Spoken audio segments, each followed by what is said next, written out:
and welcome to a special episode of the Comic Man Show, celebrating Christmas Day for us DC folks, because we had quite the weekend this past weekend with San Diego Comic-Con 2016 and WB/DC's presentation and panels. So we got a deluge of information, we got some cool images, and of course we got spectacular trailers, which we will be tackling and reviewing. So first up, the whole entire DC Live panel starts with them trotting out all of the DC directors, and we finally got official confirmation that Ben Affleck will indeed be directing the solo Batman movie. Now, I'm going to have an entire episode dedicated to the solo Batman movie, and it's going to be the following episode, so stay tuned for that. One of the other directors in the lineup was none other than Patty Jenkins, the director for Wonder Woman, and she debuted the Wonder Woman trailer. And frankly, it was a lot better than I expected it to be. So now, some background on Wonder Woman before we continue. She is a demigod, the daughter of the King of the Gods, Greek King of the Gods Zeus, and the Queen of the Amazons Hippolyta. She was raised on the Amazonian island of Themyscira, and since infancy she was trained how to be a warrior, and all the arts of a warrior from strategy to combat, etc. So then she's first introduced to what they call as man's world, and this is where the movie starts. So it is an origin movie, and there's also a period movie, as we see in the trailer. So one of the things that immediately stunned me was the spectacular visuals of this movie. It opens up with a beautiful shot of the Amalfi Coast, and I know it's the Amalfi Coast because I was there a few months back, with Diana saving Steve Trevor. And that is when she is first introduced to man's world. So the imagery is beautiful. We see Themyscira rendered in its beauty, full of Amazons. And what I really liked were the action scenes that we saw from the Amazons, them fighting on presumably the beach of Themyscira against other soldiers, and really just kicking ass. And on that note, I enjoyed, and I was really hoping that we would see a warrior Diana. Not just a Diana that relies on her godly strength and speed, but one that has been raised to be a warrior, and we see her fighting as such, fighting with skill and precision, and without really relying on her power as much. And the trailer showcases this in multiple scenes, my favorite being her tossing soldiers and tanks around with her lasso of truth, to her rushing onto the battlefield and deflecting bullets and mortar fire and bombs, as well as it seems like we're going to get our own quote-unquote warehouse sequence, very similar to what we got with Batman and Batman vs. Superman, where she's going to be taking on a room full of soldiers. So I'm very much looking forward to ass-kicking Diana. With this being an origin story and taking place during World War I, we are going to see a more naive and well-intentioned Diana. She presumably leaves Themyscira with Steve Trevor with the intention that she has the power to bring an end to the war, to end all wars, and it's the expectation that she is then going to be introduced to the horror and atrocity of war and what man can really do to one another. Overall, though, this trailer was very fun and action-packed. It had lots of humor, with Steve Trevor saying neat to the revelation that Diana was created by the King of the Gods Zeus, to the ending little scene where Steve Trevor's secretary being informed that it's actually considered slavery to what she's doing for Steve, and just really just falling over head over heels for Diana. So it did its job for me and for a lot of other people.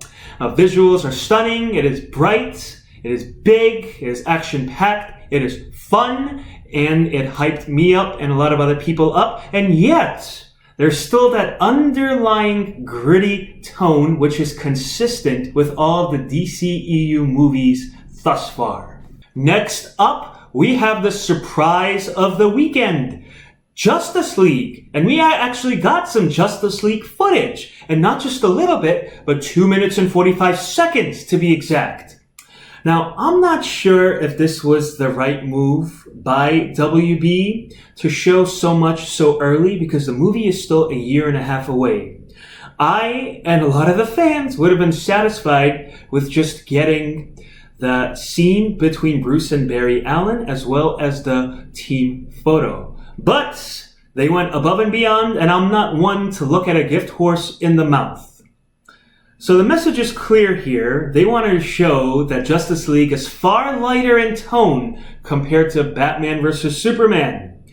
Now, where have I heard that before? Oh, that's right. The author, the writer, Chris Terrio, saying how Justice League was going to be lighter in tone compared to Batman vs. Superman even before Batman vs. Superman premiered. So this is not just some knee-jerk reactionary move by WB.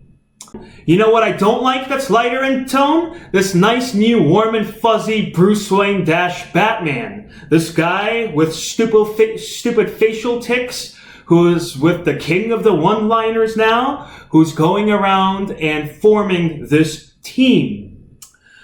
Taking his place as the badass is Aquaman, and this guy just really doesn't give a fuck. And we see him in the same place that Superman was before, which is to say that he is full of doubt about his place in the world. So it's an intriguing place now that we find Aquaman, and he really doesn't care because he's downing beers, he's letting waves and tsunamis consume him. So it's going to be a tall task to bring this badass with a bad attitude to heel and be part of the team.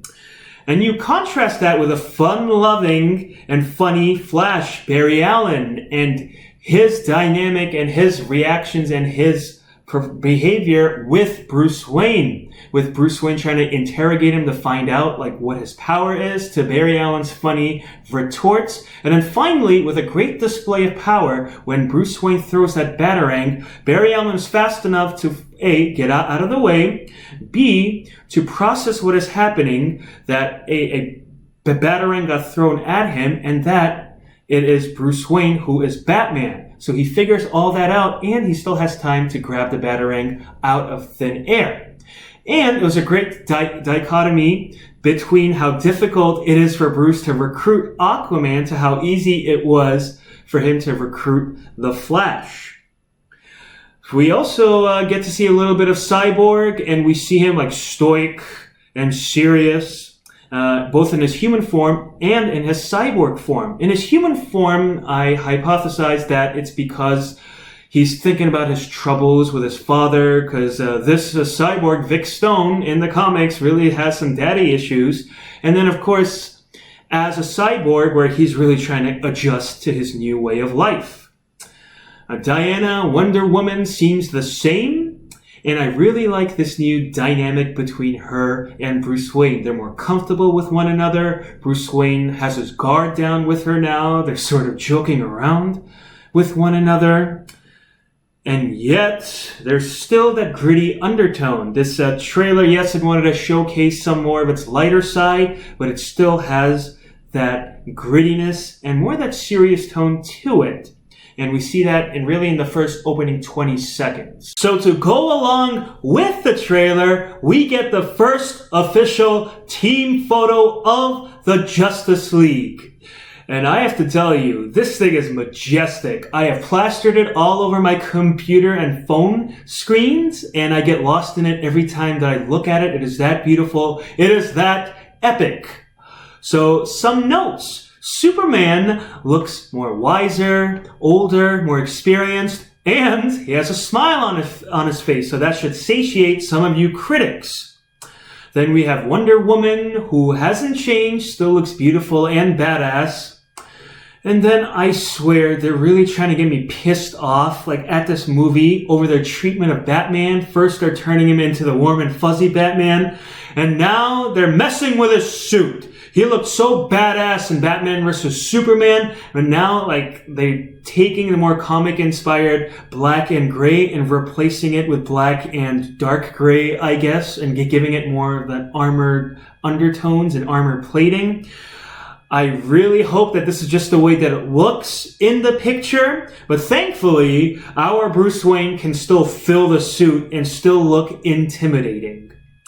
We also have Aquaman with his regal robes and that scowl on his face. Watch out, Aquaman. The critics are going to come after you because you're not smiling. Same with you, Cyborg, who just looks like a cyborg. And last, I really like the Flash's look, how he has all of these armor plating that's cobbled together and held together by these wires.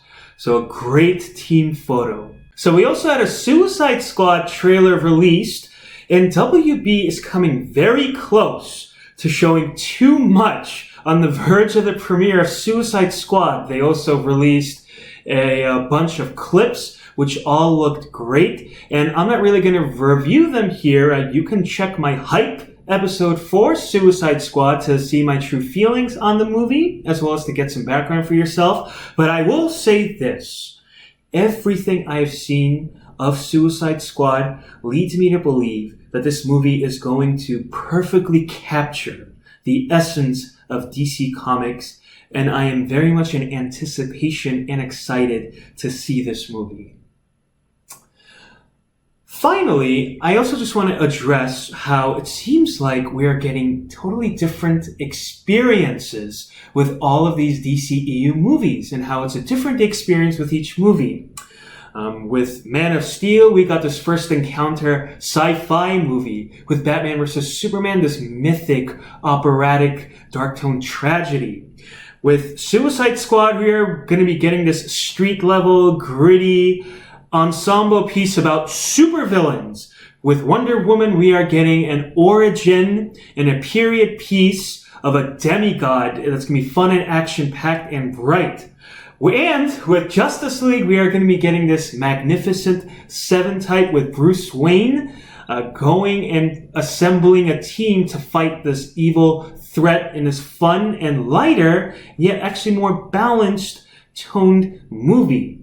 And yet there's still that consistent tone throughout, that grittiness to it, which sets DCEU apart from Marvel Studios. And I think now is a great time to take the time to thank Zack Snyder. Although some of you don't like him or don't like his direction, without him and without his vision and without him pushing for all these movies and for this expanded and extended universe, we would not be getting these movies. So a heartfelt thank you, Zack Snyder. So that wraps up another episode of The Comic Man Show. I was going to cover some Marvel Studios stuff, but they get enough verbal blowjobs as it is, so they didn't need one more. And I encourage you to please like and subscribe and share my episodes. And until next time, this is Comic Man signing off.